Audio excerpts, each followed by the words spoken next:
Hey there, lovely people of Year 6. Hope you've had a lovely day so far. Like Miss B said yesterday, we're getting quite close to the end of the book now, so we will soon be finding out if your predictions are right. Has what you thought was going to happen at the start happened yet? Is it completely 100 million miles away from anything that you thought was going to happen? Where is your head at? Let us know. We're really interested. Me and Miss B are a little bit detached from this book. We do these videos, we tell you all about it, and then we don't really know what you think. We ask you the questions and never know the answers. So if you feel like telling us a bit about the book, then drop us an email, let us know. We'd love that. So we're going for chapter 38 today, Retracing the Steps. When Detective Inspector Pierce finished reading out Marcus's statement, it was 10:03 p.m. and Gloria looked at Marcus with an expression that was off the Richter scale. Her bottom lip hung down, tears fell down that she didn't bother to wipe away. Rashid sat on the dining table completely motionless, his head between his hands. Detective Inspector Pierce leaned forwards, her knuckles tight. "Marcus," she said, "I want you to think. Take your time with this one. Was there anything that Salem said, anything, that might give us a clue as to what he did next?" Marcus shook his head. No, that's it. I've told you everything I remember. He said he was coming straight back here. Honest to God. Did he say how? No. He had a travel card. He'd shown me it earlier. He pulled the hood down more over his face. The policewoman who was looking after him put an arm round him. "I want to go home now," he said, his voice muffled. Detective Inspector Pierce nodded. "Take him home," she said. "If he remembers anything else, call me right away." Marcus was led to the door, but just as he was about to go, Aunt Gloria stood up. "Marcus," she said. The room went quiet. Marcus paused but didn't turn around. "I want you to know, Marcus, know it from me, Salem's mother. This is not your fault. None of it." Then she sat back down and groaned. Marcus shuffled over to her. "I forgot," he said, "to give you this." He held out his hand. In it was Salem's mobile. Aunt Gloria took it from him with shaking fingers. She held it up to her cheek. "Oh, Salem," she whispered, "where are you?" Marcus and his police escort left. Detective Inspector Pierce touched Aunt Gloria on the shoulder and said how he was going back to headquarters to mount a London-wide search. The workers in the underground, the bus drivers who went through Euston, would be questioned. She'd leave no stone unturned, she said. Then she left too, and Aunt Gloria started to cry again. Then Mum sent Kat and me up to bed. We didn't even try to get to sleep. Kat sat up on the lilo. I sat up in my bed. I had my bedside light on, and my head thumped. "Ted," Kat said. "What?" "You thought you'd found him." "And you hadn't. He's gone again." "Yes, Kat, gone." "I don't like it, Ted." She shivered. "Inspector Pierce doesn't like it either." "No. All along she thought Salem had run away, and now she doesn't think so anymore." "No.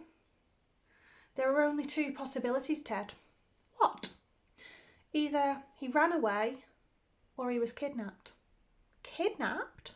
"Yes." "But why? Aunt Gloria isn't a millionaire, is she?" "Oh, Ted, you're so young. Kids get kidnapped for other reasons, you know." "What other reasons?" "Stop looking at me like a duck that's forgotten how to quack." I stopped tilting my head and blinked. "What other reasons, Kat?" "Like sex stuff." My hand shook itself out. Kat lay down, curling up. She didn't go to sleep. I heard no lapping like a dog drinking. After a long while, I turned the radio on low. It was the shipping forecast at midnight. "The general synopsis at 0000 hours issued by the Met Office, Fitzroy, mainly northerly. 5 or 6 becoming variable, thundery, 4th time, dogger 6 or 7. Down south the rain came in. The winds rose. I heard tree branches tapping the roof of our garden shed. I thought of the washing on the line, soaked again.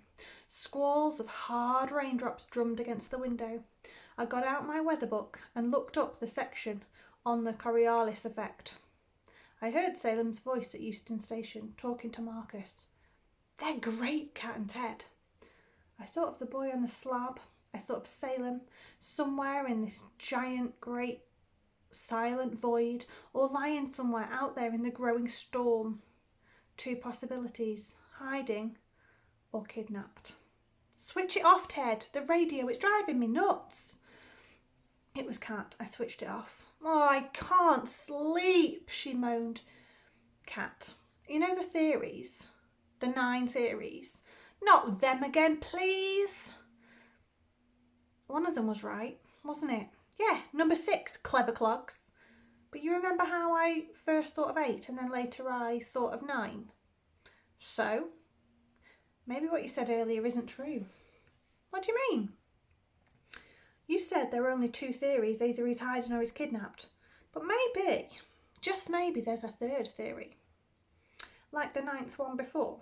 One that we haven't just thought of yet. Kat was listening now. She got up and switched on the main light. Now you're talking, she said. A 3rd theory, there must be one. She walked up and down beside the Lilo, thumping a fist into her palm like a stone hitting paper in the stone scissors paper game when you play when you're small. It was the one game I knew how to play, and it was my favourite. I made a scissors out of my hand. It was like the 3rd theory we were trying to find. I thought out loud. Maybe Salem went missing deliberately, willingly. Maybe Marcus is lying. Kat stopped pacing and looked at me. Marcus was telling the truth. How do you know? I just know. It's a body language thing, Ted. Like how I knew that 9th theory was wrong. It's the same now. I just know it was. The way Marcus said, Salem didn't mean to vanish. He meant to come back here. He changed his mind about running away. So that means he vanished unwillingly. Yeah. She sat down on the bed. There are only 2 possibilities here, Ted. There are only 2 theories. He either vanished of his own accord or of somebody else's.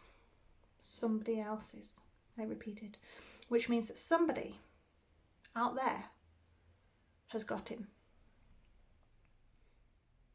Holding him. I got out of bed and opened the window. Somebody out there, I repeated. The northeasterly wind blew in. The papers on my desk flew across the room. A leaf came in. I thought about the Coriolis effect. I could smell the outside. I could smell London. Somebody out there, Kat whispered, joining me at the window. She put her arm around my shoulders. Or something, I said. The gale came into the room for a few seconds more, then Kat shut the window again. What do you mean, something? I don't know, I said. Maybe something got in Salem's way and deflected him off course, like the Coriolis effect. That puts the wind off course all the time. And it's not a person, it's a thing. It's a thing you can't even see. You mean he met with an accident? Dunno, maybe. Okay, he met with an accident of some kind and couldn't get home, but he'd have shown up. His body, it would have been found by now. Or he'd be in a hospital somewhere. The police would have found him, unless... Kat's hands went up to her neck. Her eyes went large and round. Unless what? I said. Unless he fell in the river. Unless he drowned. I thought of the cormorants ducking and diving. My hand flapped. You don't just fall in a river, Kat. There are walls all around. You'd have to throw yourself in deliberately. Kat gasped. Her eyes got even bigger. Maybe Salem did throw himself in. No, I said. Kat stared. I put my flapping hand on her soft bony shoulder. No, I said. She breathed out. No, you're right. Salem wouldn't do that. He wouldn't. She shook her head. Okay, so this Coriolis thingy, what was it? I don't know, I said. I put my hands up to my head and shook it. I'm trying to think, but my brain is tired. It's fried, Kat, it's fried. Let's be Salem, Ted. Let's both imagine we're on Euston Station. Let's retrace his steps in our heads, remember? He doesn't know London well, right? He has a travel card, right? Right, Kat. He's waving Marcus goodbye. Got that? Yes. Then what? He looks at his watch. It's 4 o'clock, I said. Okay. And he knows Aunt Glo will be frantic, so he goes to get out his phone. And he realises he doesn't have it. He left it in the pink fluffy jacket. So he goes to a public phone box, right? She frowned. Wrong. He didn't have the money, Kat. He'd spent it all. The disposable camera, the Mars bars, the Cokes, the buskers. Yeah, Of course, all he's got is a travel card, so he decides to just get home. He goes down the underground. How do you know, Ted? It's the fastest and the easiest if you don't know London. Okay, so he looks at the map. He's already been on the Northern Line this morning. He's not stupid and it's simple. From Euston to our stop, it's direct, no changing. Easy. He goes to the platform. He gets on. Euston, Tottenham Court Road, Leicester Square, Embankment, Waterloo, I said. And then to our stop, Ted. He gets out. He gets the lift. He's back to the ground level, Cat. He shows his travel card, he puts it through the barrier, and then he's back here. We're just round the corner from the tube. Cat blew out a hot, angry breath. It's useless, Ted. He might have got confused about which direction to take when he got out onto the main road. I sometimes do. Cat stared at me. I don't think so, no, not Salem.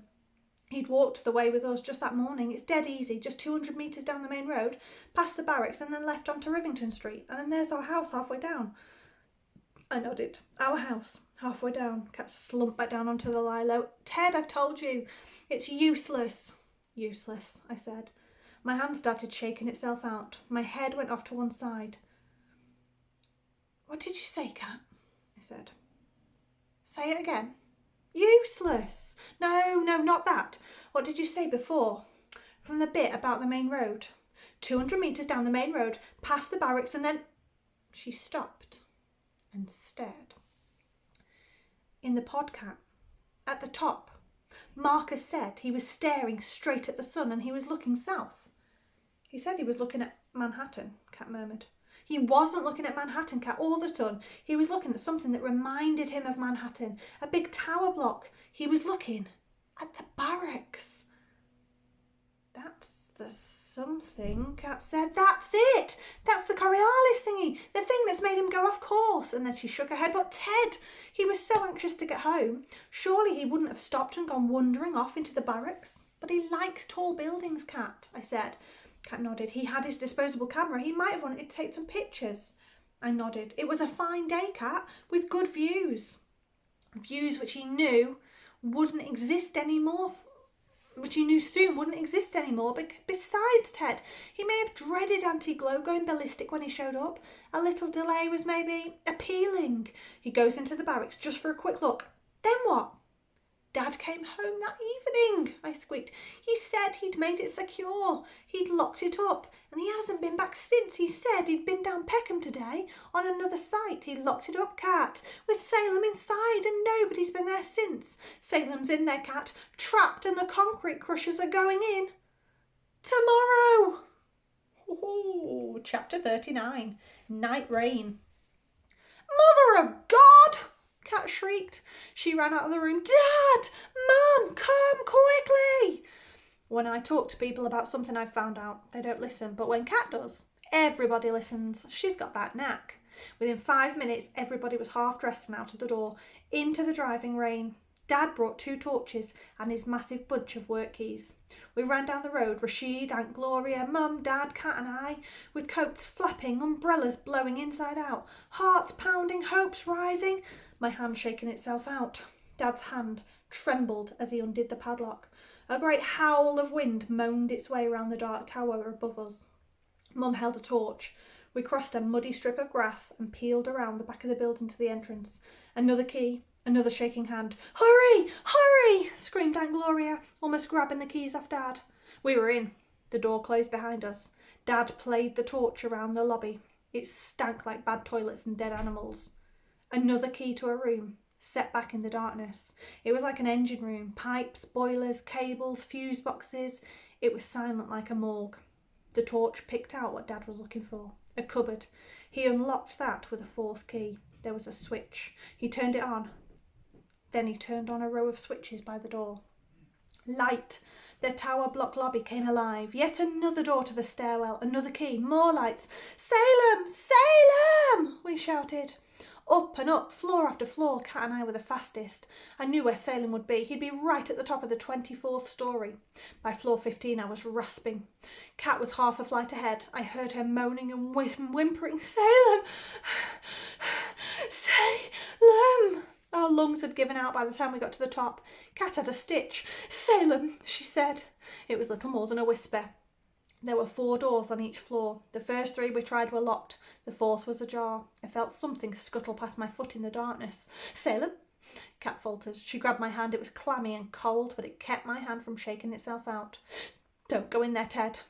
I don't like it. I don't like the way it smells. Let's wait for Dad." We waited hand in hand on the 24th story by the open door, the door that led into darkness. It was the longest wait of my life. The theories, all of them, the photos, the words on the t-shirt, the pods on the wheel were like floating strands in my brain. There were no more theories. This was the last one, the last hope. My heart thumped. My eardrums pounded. It was the sound of time. Dad came, panting. He had the torch. He staggered into the dark doorway. Kat and I crept after him. "Salem," he said. He pushed through another door. The torch beam quivered across some grimy walls. "Salem!" That's where we found him. He was shaking all over, just waking from sleep.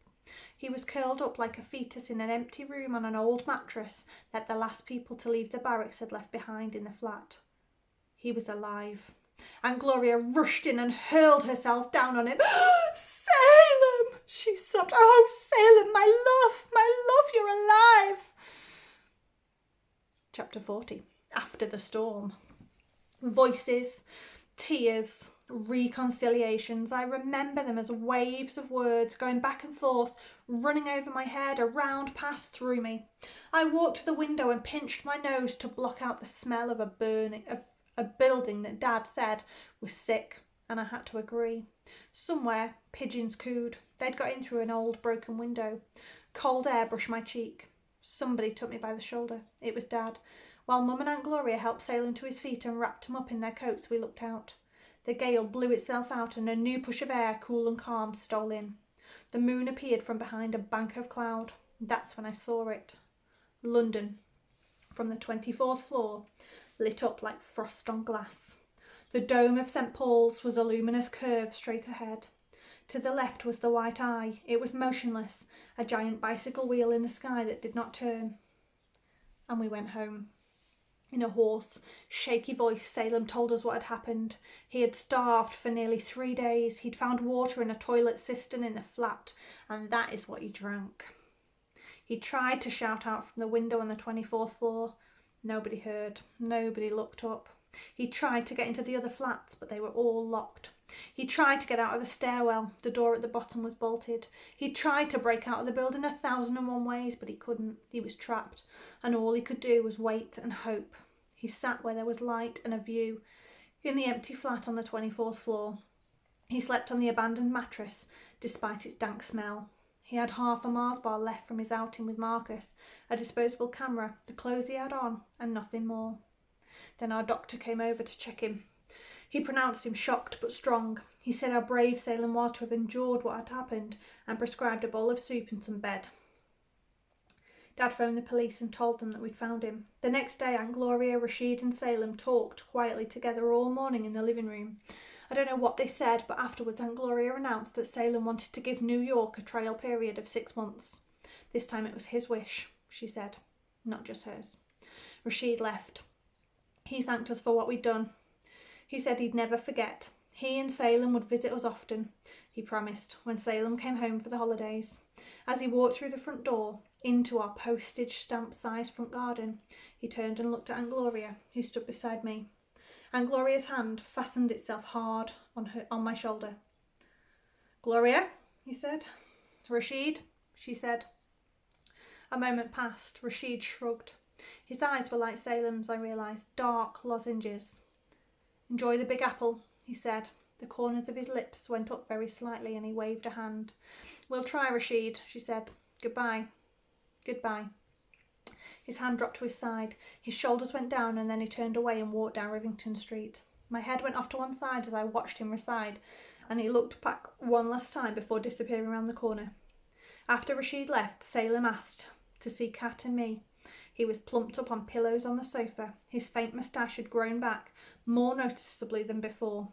I remembered what he'd said about grass and lawnmowers. He wanted to know everything, how we'd worked it out. He smiled at each bit of the story, especially the bit about the motorcycle show. Kat told him most of it. When she got to the end, she said to Salem, "I just have to face it. My weirdo brother's a genius." Salem looked at me. "You're a neek all right, Ted. Only it's got nothing to do with nerds and geeks. It's short for unique." Kat and Salem laughed at that, and so did I. And that was when I knew I had 5 friends now, not 3. Mum, Dad, Mr. Shepherd, Kat, and Salem. And I was pleased. "What's the worst thing about being trapped in that block, Salem?" Kat said. Salem shrank back into the pillows. "Ugh, you don't really want to know." "Yeah, we do," Kat said. "The noises, I guess. The noises at night. I'd lie on the mattress and hear the wind moaning around the tower, up, down, everywhere. And then the patters and the sighs started. Odd gurgles, noises I didn't understand. I couldn't place them. Scuttles, creatures scooting across walls, rats, cockroaches, and flaps of wings, bats or birds. I lay in the dark and I put my jacket over my head. I buried my ears under my arms, but I could still hear them. And then something landed on my cheek. Just a scrape. But I sat up and screamed my head off. Okay, Kat said, blocking her ears. "Sorry I asked." "It wasn't all bad though," Salem said. "No?"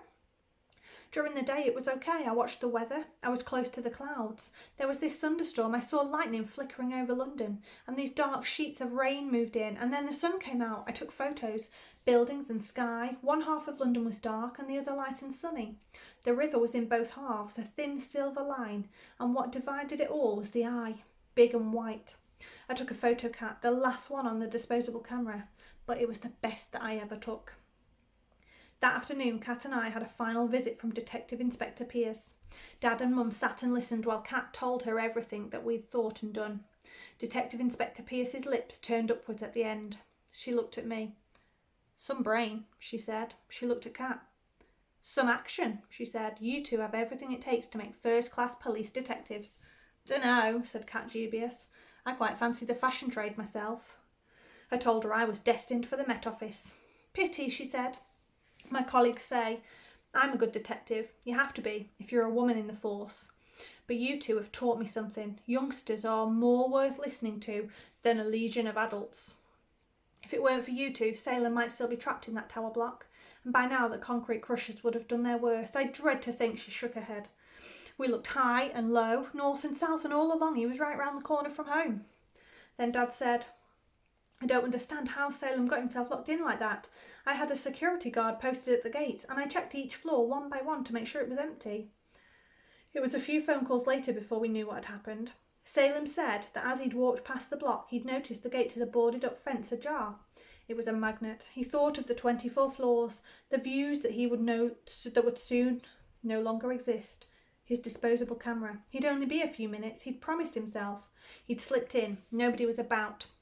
He'd found the main entrance and then the door to the stairwell. He'd cruised up the stairs. Meanwhile, Dad had been checking each floor was vacated. The last tenants all gone. He'd posted his colleague, Jackie Winter, as a guard at the outer gate while he'd gone up, using the stairs until he got to the top. "You rang me, Faith, to say that Salem had gone missing, just as I was on the 24th floor in the vacated flat. I remember rushing out. I left the door to the flat unlocked. It was no big deal since the building would be secure from below. To save time, I took the lift back down to the lobby, just as Salem was coming up the stairs, I guess. I locked all the doors in the lobby area. I turned off the water and electricity. I went outside, I locked the main entrance. There was Jackie by the fence gate where I'd left him. We padlocked the gate together and left." Salem swore he'd seen no sign of a guard. Jackie Winter was questioned. At first he denied having left his post, and then he broke down and admitted it. He'd nipped to the newsagents. He'd only been gone for 2 minutes. He'd been dying for a smoke, and he'd run out of fags. He lost his job. Okay, I'm going to stop there because that leaves just a little bit for Mrs. Woodward to read you tomorrow. Anybody make any predictions that are anywhere close to that? I know it was so far off what I was thinking. Hopefully we'll find out at the end tomorrow, and it will be super exciting. I've loved this book. Hope you have too. Have a good rest of the day. It's supposed to be super hot tomorrow, so make sure you bring lots of water into school. See you later, guys. I will catch you in a few days for the next instalment of whatever new book we move on to. Bye, guys.